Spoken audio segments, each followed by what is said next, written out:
No, to bo kratek utrinek iz najlepšega mesta na svetu. No, mi se nahajamo natančneje v centru mesta Ljubljane, bolj rečeno področju imenovanem Vodmat. No, tukaj vidite, kako imajo urejeno tukajšnji prebivalci, da se lahko rekreirajo.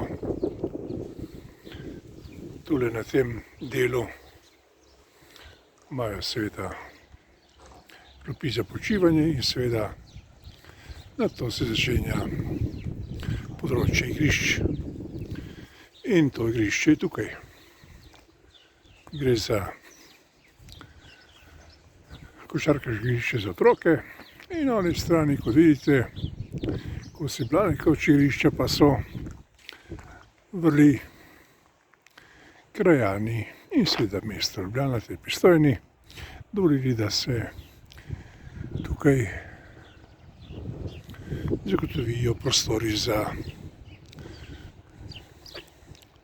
tako imenovane jeklene konjiče.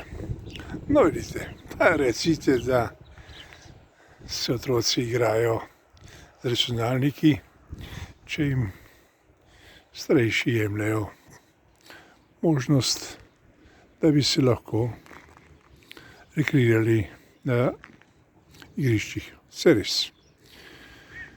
Tudi tako imajo urejeno, poglejte, za sedenje v tem parku ali po igriščih. Res nekaj posebnega in moramo reči, da so krajani na področju četrtne skupnosti Center, bolj rečeno področje Vodmat, res eni sami navadni srečneži. Tako je pač v najlepšem mestu na svetu.